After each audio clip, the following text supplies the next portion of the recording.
and welcome to this episode of the Budding Watch Enthusiast. So this is the second of my two videos talking about Baselworld 2019. If you guys did miss my first video from earlier this week where I talk about my winners and losers from Baselworld 2019, I'll leave a card that you can click on up here below and check that out. Today we're going to be talking about my top 5 watches that were debuted at Basel last weekend. Now the first one is not part of my top 5, it's going to be an honorable mention. So again, Patek Philippe, not in the purview of this channel, but I was so blown away by the Patek Alarm Travel Time watch that they debuted at the show that I have to talk about it a little bit just as a lover of watches. I don't know that I've ever seen a dial on a watch that's presenting as much information as this watch is, but it still looks really unassuming. You have the ability here to track 2 time zones. You have an alarm that's set to your home time zone on the watch as well. Of course, a really understated date wheel in the middle of the watch. Very cool pilot's design on this thing. Obviously, the 4-crown system on the watch is going to turn a lot of folks off, but hey, it is super symmetrical. And like I said, I love symmetry on watches, so it really doesn't bother me at all. And I gotta say, it is one of the least pretentious watches that I've ever seen at this like hyper luxury price point, because this watch cost over $200,000 to pick up. I really wonder if they were to make a steel version of this, because this one is platinum. If they made a steel version, I really wonder how popular this would be for the folks that could afford a Patek Philippe watch. I think it would actually do really well if they did a steel version that wasn't a limited edition production for them. But just a really cool watch. I had to mention it in this rundown, even though it's not technically part of my top 5, because again, something I'm never ever going to own. So let's start with my list. Number 5, I have the TAG Heuer Altavia Isograph. Now, I would have never expected any TAG Heuer watch to make this list, honestly. TAG is not a brand that I have a particular affinity for. I think their watches are a little too sporty, a little too gaudy. They're not an aesthetic that I typically enjoy. But then they rolled out this guy this year, kind of a cross between like a motorsport watch and a pilot's watch in a lot of ways. I'm really feeling the font that they have with the numbers. I really enjoyed the rich colors that they have on the dial. This is a watch that if you were to take the TAG Heuer logo and the branding off of it, I wonder how many watch enthusiasts could guess who was actually bringing this one out. It's also got some technological innovation in there from TAG as well. Of course, their Caliber 5 movement, which is based off of a Sellita SW200. This is upgraded though with a carbon hairspring that apparently is branded with the TAG logo, so that I guess could help with counterfeiting as well. Now, I do like this watch a lot. I do think it is a little overpriced, starting at $3,500. For what it is. I would expect nothing less with the TAG branding on it though. But I'm not really a big fan of TAG Heuer. There's a lot of stuff I like when Heuer was just by themselves that I haven't enjoyed since TAG acquired them. This is easily the coolest watch that I've seen that they've come out with since that time though. Number 4 for me from Basel 2019 is the Carlove Buescher Heritage Bicompax Annual. And I hope I pronounced the brand name right. I'm pretty sure that I didn't. So this is a modern refresh of a classic Buescher design from the 1950s. The reason that I like it is because it's giving off a really similar vibe to the Lange Datograph chronograph, which is a watch that I really adore. And of course, this is a much more affordable way to get a watch that has that sort of aesthetic. This watch does support an annual calendar in it as well as the chronograph. Again, I just think it's really smartly laid out and very attractive looking. That little 430, I guess, month window is going to be a point of division from folks who really like this watch and really don't.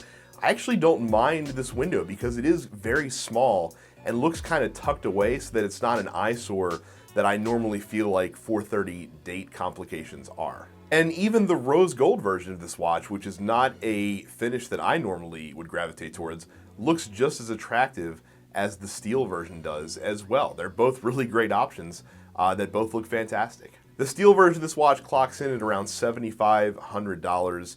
You're getting a lot of complication and a lot of watch for that price point, I think. And again, if you're someone who kind of pines for that Lange style of watch, but doesn't have Lange money, this might be a really attractive alternative to check out. So my number 3 watch from Basel 2019 is the Oris Aquas Great Barrier Reef Limited Edition 3. I've got to be honest with you, the Aquas line of divers from Oris bores me to tears. Not this watch though. This watch is incredible looking. It really kind of draws back to this sunburst aqua blue dial that they're using on this limited edition.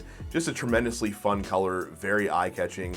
It also contrasts really nicely with the more greenish blue that they're using in the ceramic bezel that surrounds it as well. One of my favorite things Oris does as a brand is a lot of different unique date complications. I really dig the radial date that you see on this watch. I think it's really cool looking. There's a couple conservation themed watches that Oris released at Basel this year.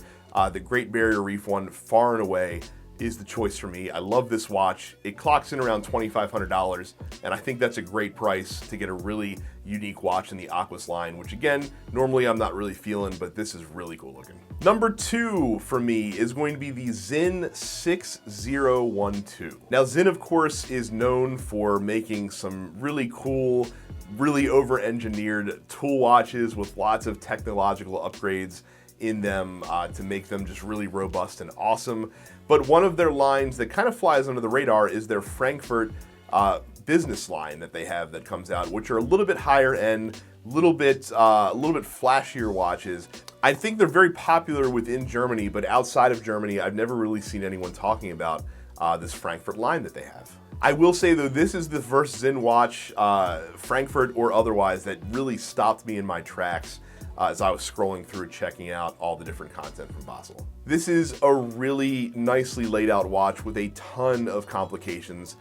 The movement that's inside is a Valjoux 7751. So that means you're getting day, you're getting date, you're getting month, you're getting a chronograph, you're even getting a moon phase. It does use a pointer date, and from a design standpoint, I appreciate that the hand on that pointer date is a really dark gray, so it sort of blends in with the rest of the dial and doesn't obscure it nearly as much as using a white hand would have. The sunburst black finish on the dial is really what gives it its personality, and if you flip the watch over and look at the movement, which it has an exhibition case back, it is very beautifully decorated and just looks fantastic. Now this watch is probably going to come in between $4,000 and $5,000 US, but I do think that is a fair price with all the things that they're packing into this watch. I think if you're looking for a chronograph in this range and don't want to just get lost in the, kind of Speedmaster style, I think the Sinn 6012 is definitely worth a look. And finally, my number 1 watch from Baselworld 2019, Oris is showing up again on the list. It is the Big Crown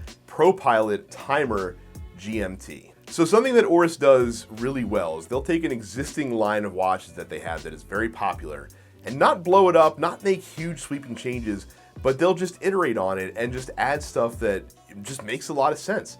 This is a great example of them doing just that. I really like the Pilot GMT line from Oris. I think that they are really nicely laid out watches. And with this watch, they've added a feature that I didn't even realize that I needed on a watch like this, and that is just a timing bezel. Now, they're hardly the first GMT watch to offer a rotatable timing bezel to go along with your GMT function for sure, but it just really works here, I think, in a way that I don't often see with other watches. You often see that fluted edge on a lot of Oris bezels, and a lot of folks don't like that style. I think it's really well done here where you just see it done on the edges, so you still have that timing bezel there on the top that's very legible. Yeah, I just really love how understated this is. I do wish it was a little smaller. It's 44 millimeters. I would have loved to see this line come in at 42. It is a pilot's watch. I understand why it's got to be a little bit bigger. It's coming in around $2,500, and I think that I dare say that this is going to be the first Oris watch that I actually plan on purchasing one day. There's other stuff that I've liked from them in the past, and again, I talked about the Big Crown pointer date that they debuted last year as one of my top 5 watches as well. I really like this Pilot GMT. Don't be surprised if you see it on the channel. Not soon, but maybe eventually at some point down the road. I'm just really smitten with this watch, and it is my favorite watch that was debuted at Basel 2019. So that is it for my top 5. Let me know down in the comments below what you think, and also what your favorite watches from Baselworld 2019 were that were debuted at the show this past year. Thank you guys very much for watching this video. If you found it enjoyable, hit the like button down there below. Also, if you're new to the channel, thanks for checking it out. Click that red subscribe button and ring the bell icon so you never miss a new episode that I post. If you use Instagram, you can follow me there. Just seek up @buddingwatchenthusiast and just hit the follow button. Thank you guys again very much for watching this video, and I will see you all the next time.